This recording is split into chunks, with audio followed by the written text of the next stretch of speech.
The Brooklyn Beckham, David and Posh whole saga has kicked off again, right? Female pop stars, female celebrities go through, they are constantly critiqued of you're too fat, you're too thin. 2.5 months of events, interviews, red carpets, flying around the world. She's calling him out for liking other girls' pictures, but, couldn't arrange a date. I mean, amazing. I'm here for a bit of messiness. Come on, Elton, get a speedboat between them.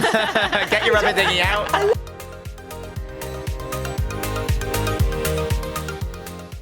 Welcome to Showbiz Fix, your destination for the inside scoop on all our celebrity exclusives and the biggest entertainment stories you're loving this week. From Ariana stepping out of the spotlight to Olivia Dean snubbing Glastonbury, it's been a chaotic week in pop culture. Plus, Elton John's hosting yacht trips in the Med. But did David and Victoria make the guest list?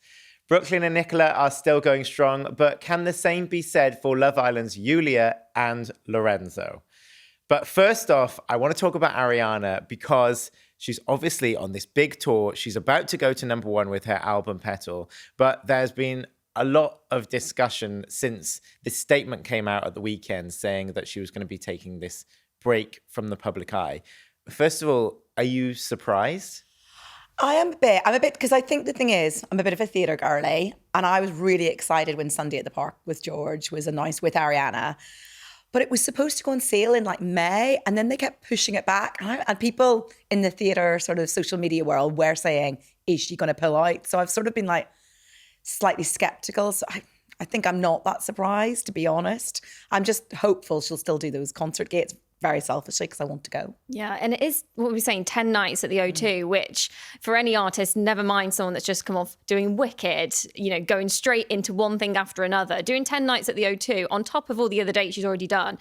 That's incredible. And it's a lot, isn't it? A lot of sort of physical and sort of mental as well to get through that many dates. So yeah, fingers crossed, but I think it's quite good that she said that she will fulfill the concerts. And I do sort of feel like she will. I mean, she's done these dates all the way across America, right? And then I think the good thing is at least these 10 dates in Europe, they're the only ones she's doing in Europe, are just in one place. And they're in London. She lived in London for a long time when she was doing Wicked. So I'm hoping that she'll be comfortable enough to do it. And I think that's probably part of the consideration that was involved.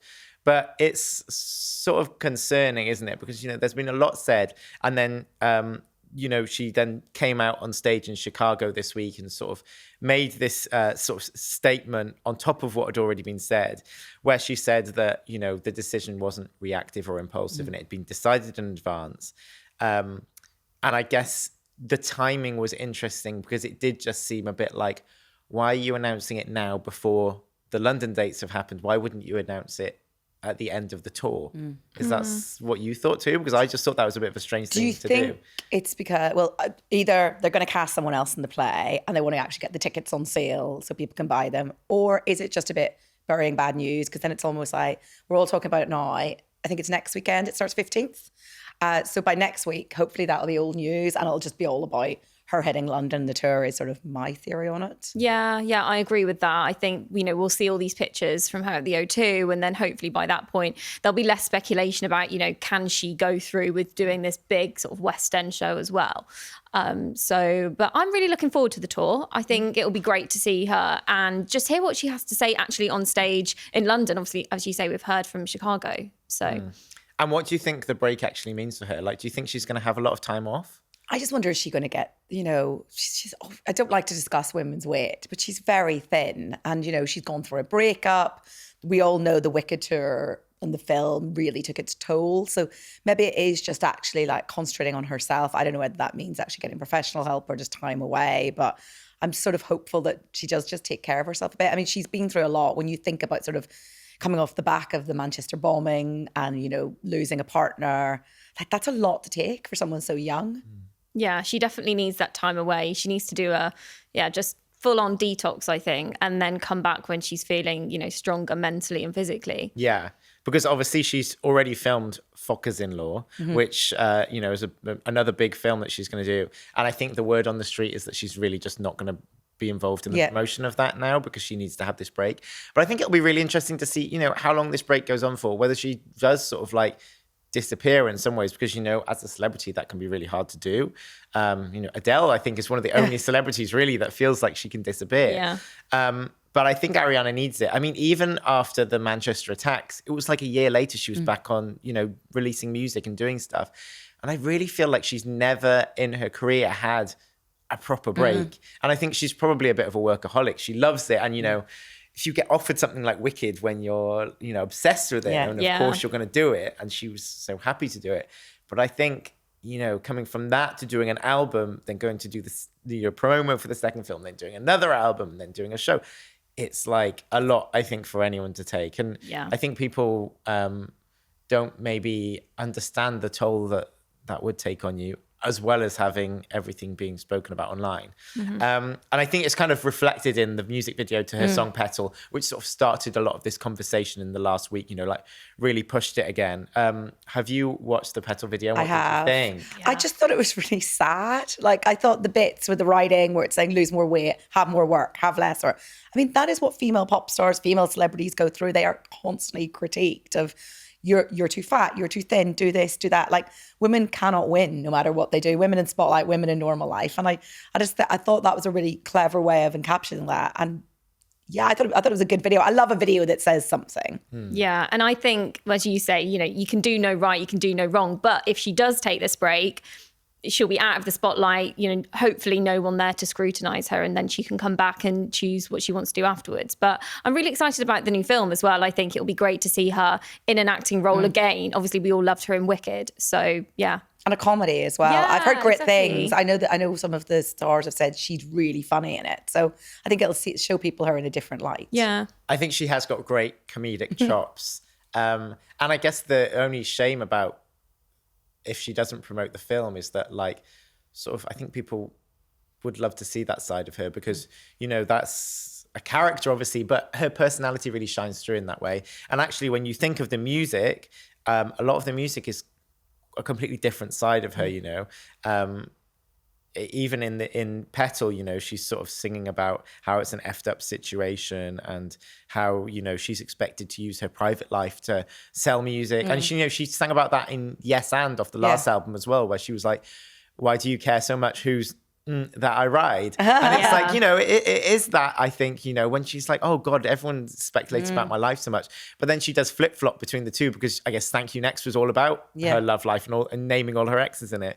So I think she finds it difficult to do that juggling act. I think it's kind of an impossible question, isn't it? Like, how much of your life do you share when everyone wants to know? And if you're happy, then you want to tell people about it, but then maybe you don't want to talk about the sad bits.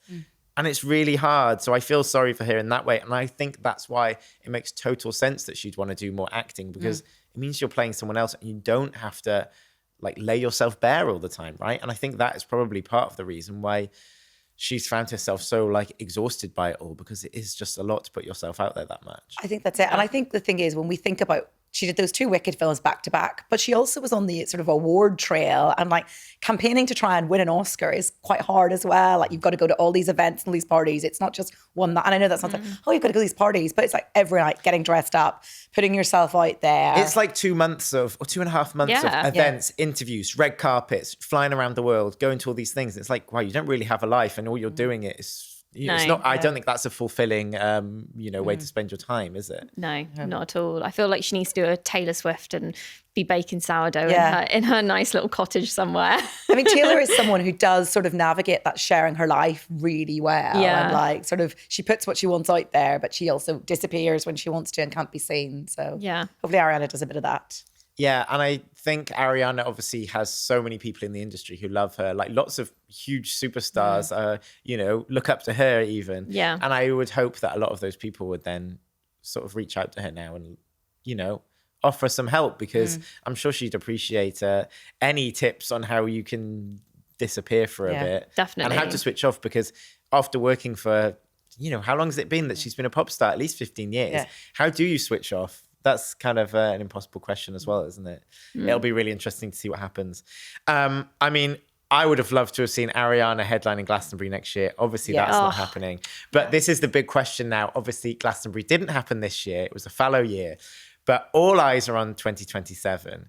And the story this week, and what I've been told repeatedly now, 3 different people have told me this, is that Olivia Dean was approached about it, but it sounds like now she has decided, actually, next year's not my time. You know, she's been on the road relentlessly now. She's going to be till the end of the year.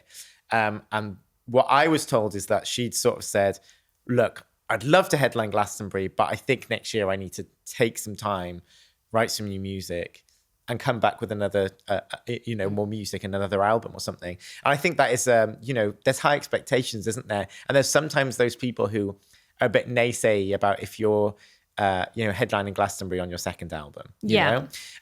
And all of the talk is also saying that Harry Styles is going to headline next year. You know, he's on his 4th album. So I think that does make sense. What do you think about that decision?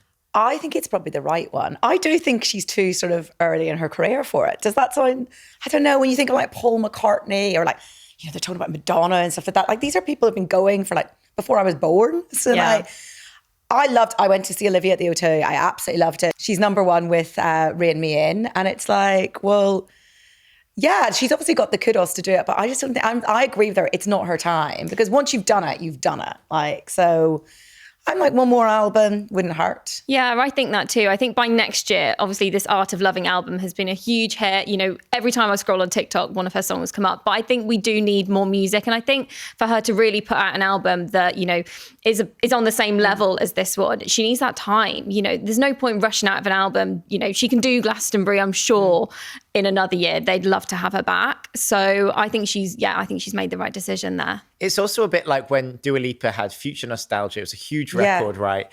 And then she went away and she came back with Radical Optimism, which, you know, I think it's fair to say wasn't as big of an album. But she headlined Glastonbury on that tour and it made it such a bigger moment, you know, and it drew attention to the music. So I think it's a clever way to do it. As you say, it's a moment in your career and you don't want to, you know, get rid of them all the moments at one time, do you? Exactly. You know, she's sold out 6 nights at the O2. She's done all these like sold out shows around the world. She probably could have like doubled the amount of places she was playing in the UK on this tour.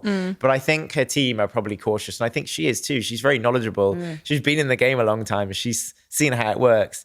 I think that's a clever way to do it. Do you think, and I know you hinted this in your story, she doesn't want to be on the same like bill as Harry because they obviously used to date? I mean, well, they have always denied that they were ever actually dating. So I don't know what happened. There was clearly a friendship. Yes. How far that friendship went, I don't know. But I wonder, I mean, I don't know whether that is quite it. But also, we were talking about this just now in the office. There is this juggling act with the Glastonbury lineup, right? So you have the Friday night headliner, the Saturday night headliner, the Sunday night headliner, and the Sunday legend slot, right? And it's a really carefully crafted lineup now because you have to have someone who is young, someone who is old. You need to have a band. You can't have all white people. You can't have all male people. So it's a whole juggling act of how you do this. So someone was saying, okay, Harry Styles is going to do it. Will Sam Fender do it? And I was like, well, I don't know if you could have Sam Fender doing it as well as Harry Styles. And then someone was saying, well, there's a lot of hints. Robbie's doing a outdoor Legends tour next year. So the suggestion, Robbie and Legends. And I was thinking, can you have Robbie Williams and Harry Styles as 2 of the 4 headliners? And then what does the rest of the headliner lineup look like? Yeah. So it's a really interesting sort of puzzle. See, I think someone like Rosalia or someone like Bad Bunny, we've seen this like Latin sort of movement and, you know, packing out Tottenham. I think it has to be someone like that to really sort of diversify, you know, the audience. And you can tell the fans are there. Obviously, whether that translates to Glastonbury fans, who knows? But I can see someone like Rosalia doing it as well. I think I will say Rosalia at the O2 this year was one of the most incredible gigs I've ever been to. You absolutely loved that. You loved it. I don't think she's a pyramid stage headliner because I think she's still slightly niche. I think she'd be an amazing other stage headliner. Yeah. I think Bad Bunny probably could headline because it would be the best party ever. It would be amazing. But then like what bands are going to do it? And there's also talk Ed Sheeran might tour next year. Could Ed Sheeran do it again? He's headlined before. Yeah. But what bands are there going to be? Because also, you know, usually you don't have only acts who are under 40. So it's really hard. It's really wide open. There's always, I feel like there's always that Oasis. They're due to tour now. I mean, everyone says they're going to tour again, but then if they're going to do these big sort of Etihad, like Nebworth, they're not going to want to do Glastonbury. I think they're wanting to make the money. They want to make the money. They're not going to do Glastonbury yet. I think they're going to wait ages till they do Glastonbury. I mean, Muse have an album out this year. Muse have headlined quite a lot of times. Yeah. They seem to love Glastonbury. I wouldn't be surprised if they're there. But it's hard, isn't it? Because there's not the same sort of band culture That's the now. thing, yeah. But Glastonbury does love an old rock band. You know, where are the Cure? Yeah. They always do. Do you know what I mean? Where are Foo Fighters? Where are Well, Coldplay? Foo Fighters are coming back. Maybe a Foo Fighters did do that secret set not long ago, though. And I feel like, that's usually a hint, isn't it? When they sort of come. hey, what about Bon Jovi? Yeah. Oh, listen, I love Bon Jovi. That would be amazing. Bon Jovi and the Legend slot. I'm okay with that. Yeah. But again, are we going back to the male? Yeah. It's hard. I totally agree. Trying to get that sort of cross section of artists. It's hard for Emily Evis. A lot to think. Yeah. I could say, but I mean, what about someone like a K-pop band, like a BTS or something? Well, I feel like the audience at Glastonbury maybe isn't the same. But Yeah. look, today there's a story in the paper, Sabrina Carpenter headlining Wembley next year. Buzzing for this. Get Sabrina at Glastonbury. Yeah. Come on, everyone would love it. Oh, it would be so good. That would be I love a amazing. pop girl moment. Hey, look, Beyonce, Rihanna, Sabrina, any pop girl. Yeah. I'm there for it, right? We just need it to happen. Talking of the girlies, Love Island has been back in the news this week because of Yulia and Lorenzo. Oh. So go on, Emily, what is going on? It's chaos. It is absolutely chaos. However, this morning I was thinking, I was like, is this actually a genius PR move? Because Yulia, you might have seen the Capital FM chat where she's calling him out for liking other girls' pictures, but, you know, couldn't arrange a date. I mean, amazing. But I love how unPR'd she is. But is that actually in itself a clever PR move? Because it's got people talking about something which, you know, most people would probably say, you know, obviously with Love Island gone, was it 2 weeks ago now? Unless you're doing something, you know, that's sort of newsworthy or you're on Instagram every day, these people can fade into the background. She is definitely not. He isn't, because we're speaking about them and chatting about them every single day. Last night, he even put up a sort of a screenshot of his, you know, why he's leaving Hinge. He didn't say the reason, but I thought that was a genius way to be like, you know what, I am dating, but I'm not going to say too much about it. So what do you think? I love it. And I mean, oh my goodness, my social media has been popping off with it because everyone was convinced they'd broken up. But then they went on their date to Gold in Notting Hill. But even that, people were really annoyed. They were like, it's not a date, it was a lunch, it was light. I was loving it. I was like, people were putting the picture into ChatGPT to see where it was. Did they go back for a coffee afterwards? Well, I think, I mean, they posted it quite late. So what I presume is they'd done a lot of promo during the day. They did that Chaotic This Morning interview. Then they were on at Global. And then they went and got some food. But I imagine by that time, it probably was about tea time. Yeah. And then I think they went back. But I love her. I'm here for a bit of messiness. I think we come to expect our Love Island winners to come out and sort of be happy clappy, play ball and stuff. And I guess, as you say, it's quite a clever move because if you think of the people who are the most famous people from Love Island now, are people like Maura Higgins, right? Who has never played by the book. Yeah. She's always been a bit messy. Yeah. Olivia Atwood. Olivia. Exactly. Maybe that's what we want. Messy Girl Summer, according to Olivia Atwood. So I'm here for it. Flick broke the story about Lorenzo's welcome home party, and Julia didn't attend, despite saying, you know, they were going to see each other on Saturday. And they looked so loved up at the airport. What more do we know about that whole saga? Well, I'm sort of not against people spending time. Like, they'd been together. Like, he'd been away in the villa for 10 weeks. He just wanted to catch up with his family. And I guess you do you introduce, like, you want to spend time with your partner, but at the same time, they are quite new relationships. Maybe he just didn't want to drag her along. She went to a graduation, I think, actually. So maybe it was just a sort of clash of diaries. But we know that Tommy was there. We know they had this party. It looked pretty busy, but Yulia was not there for whatever reason. Yeah, I think the optics don't look great, you know, considering it's welcome home, you've just won Love Island. Where's your partner who you won it with? You know, it just doesn't look great. However, as you say, maybe it was just a chance for him to catch up with his family and she had something else going on, who knows? But yeah, I think he keeps coming out with this, we're taking it slow, we're just at the talking stage, which I find, you know, any man that says that is just... But are they not at the talking stage? Like, they've just started dating. Come on, I don't know. I just find it a little bit sort of trying to sort of play it off. See, I find it more intense that thinking of my own dating life and then looking when they're on Love Island and they come out and they immediately move in together. And, that's way too much. And they're buying each other Chanel handbags and expensive watches. I'm like, you've known him like 3 months. Like, yeah. I think there was some sort of suggestion as well that maybe her family were visiting or she was seeing them. And as you say, if you've been in the villa for 10 weeks, you might actually want to see people who you haven't seen for 10 weeks rather than the guy that you've been bloody shacked up with the whole time. And they did go out last night as well. They were at the Ned last night. So he did say they're going to do a lot of dating over the next 2 weeks. As they should, yes. He is an agony uncle now, so maybe he's taking some of his own advice. Do you think that people are being too harsh on Lorenzo? I think he's, he said himself, he's an avoidant who's never had a relationship before. And we all have dated those men that, they take a little bit of corralling up the hill, whether you should be doing that or not. But I just think he doesn't know how to behave. I'm just like, he doesn't really realise that he shouldn't be liking other girls' pictures. I think being in the I think he sort of said himself, he goes, I didn't realise it get picked up. I think he's learning about being in the media and how he's going to be criticised. Yeah. But I think she'll keep him in check. She doesn't seem to take any nonsense, which I love. I'm a big fan of hers. And it was interesting as well that he got the Vogue interview and not her, because lots of people were saying, well, it was kind of Yulia's the reason why they won in the first place. Where do you think her big moment's going to be? Is that a disappointing move? I don't know what. I mean, it's really interesting because I think they're being quite cautious. They haven't actually appointed their management yet, which I know Lorenzo met lots of people last week. I think he met 5 more people. So they're both of them seem to be making slow moves about what they want to do. And if you want your career to last, you don't want to just rush in, sign with the first agent. Some people do those smash and grabs. Remember back in the day, they'd go and do sort of nightclub after nightclub. They're not really doing that. So they're obviously thinking long game, career-wise, both of them. But I'm sure Yulia will have her moment. The fashion shows are coming up. So whether they'll pop at Milan or London, I feel like that could be a moment for them. That would be a big moment. It would, yeah.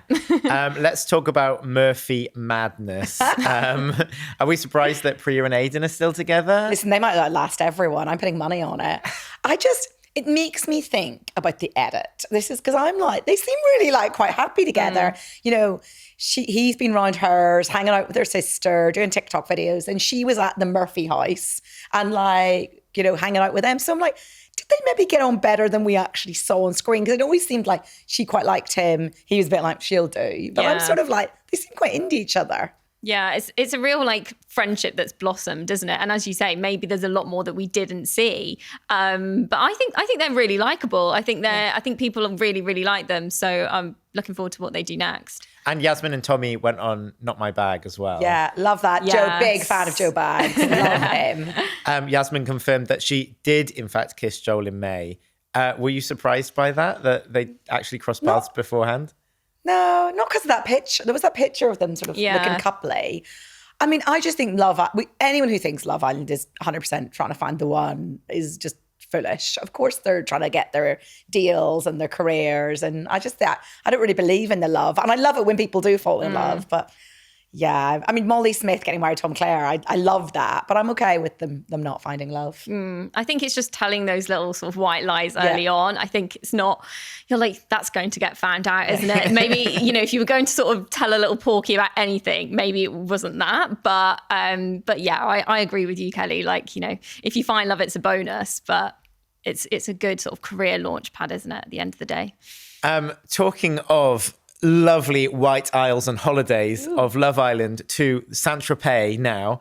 The Brooklyn Beckham, David and Posh whole saga has kicked off again, right? It never stops. So obviously Brooklyn and Nicola are currently on a yacht with Elton John, who's Brooklyn's godfather. They're cruising around the south of France. And who else is actually there almost practically at the same time, but the rest of the family. So David and Victoria and the kids are there, just a few miles away on their boat. Do these sort of two clashing holidays really show that there's no chance of a reunion anytime soon? Or does it suggest that maybe Elton's going to be this peacekeeper who's going to smooth everything over and they're all going to, meet up in Barcelona for a bit of tapas?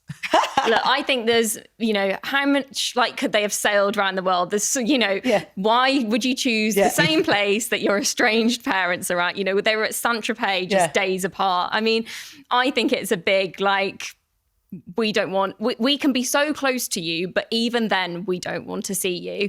I think if, they did want a reconciliation, they wouldn't have been doing this, whoever copied who, this copycat holiday. I think it's just, just to give them optics of how close, but yet how far they are. Yeah, I mean, there's a lot of ocean. Go to Greece. Yeah, exactly. Go to the Greek islands. Go to Corfu. Like, I mean, yeah, I talk a lot about the Beckhams, and I think it's really difficult for them. I'm sure there's wrong on both sides, but being estranged from your son, particularly for like Harper, I think is a difficult one. But I don't think it's a sign. I think it's a sign they're definitely not anywhere close to being on good terms with each other. I mean, even this week, Brooklyn's putting up posts about his second wedding, and the one that he obviously redid his wedding with Nicola, because the first one where, Victoria danced was so upsetting for him. And I just think the whole thing's so sad. I'd love it if Elton was sort of smoothing things over, but I'm not sure he is. Yeah, it's an interesting one with Elton. So obviously he was close with David and Victoria in the 90s or, early noughties when Brooklyn was born. And that's why he was named Brooklyn's godfather. What do we think his relationship is like with the Beckhams now? Because obviously we've seen Elton with Brooklyn and Nicola quite a few times now. Obviously you're quite close if you're holidaying together on the same yacht.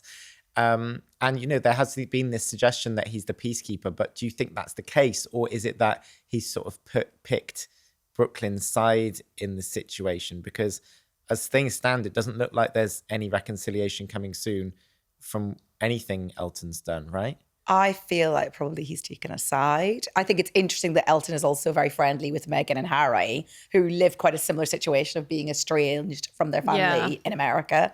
And there's been similarities sort of compared between Brooklyn and Harry before.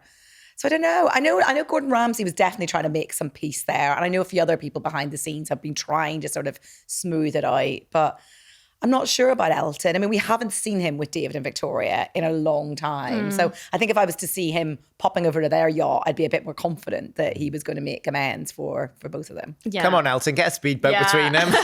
Get your rubber dinghy out. I love the idea. David Furnish on a little speedboat taking over some kind of message to David Victoria. Little rowing boat, come on. Yeah, exactly. But I think, obviously he's been spending so much time with Brooklyn and Nicola now. There's two sides to every story, as there always is. But if you're spending time with those two people, you're obviously going to be filtered down a version that starts to become what you believe is the truth. So, and as you say, I haven't seen them with David and Victoria, photographed in a long time. So potentially he has picked a side. And didn't Elton have problems with I'm sure Elton was estranged from his mum. So maybe he just can relate, and he knows how difficult family dynamics can be. Yeah.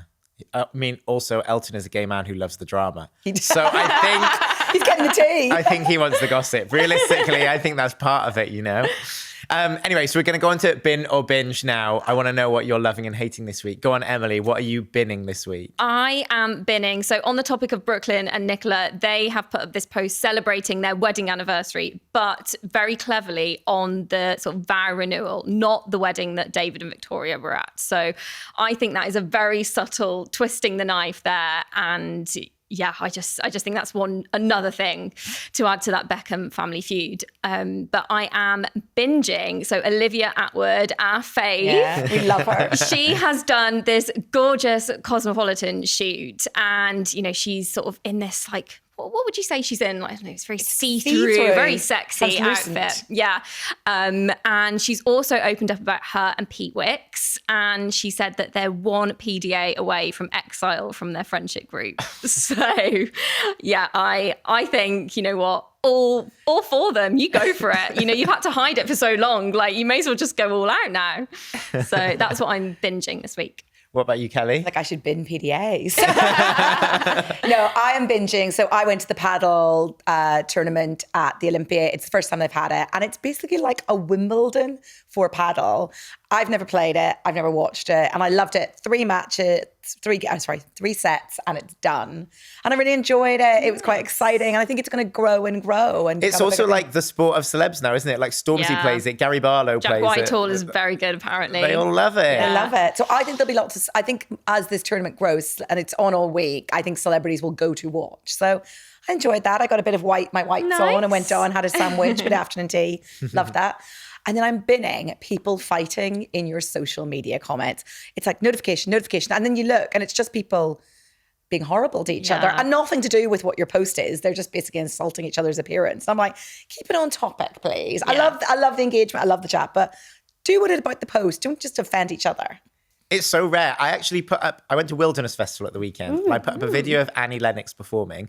And it's, I think, the only video I've ever uploaded to TikTok where the comments are all positive. I was like, wow, first time ever. People just love Annie Lennox. So I'm like, okay, well, glad there's no hate for her. But talking about hate, I am binning Boy George. I'm afraid, oh my God, Boy George, he just can't help himself. I actually interviewed him earlier this year when he was doing Eurovision, and he was really sweet to me, lovely and great to chat. But he just keeps digging a hole for himself, I think. He released this AI song about Israel, which was just, if you're going to make a message about something so important, don't make it on blimmin' AI.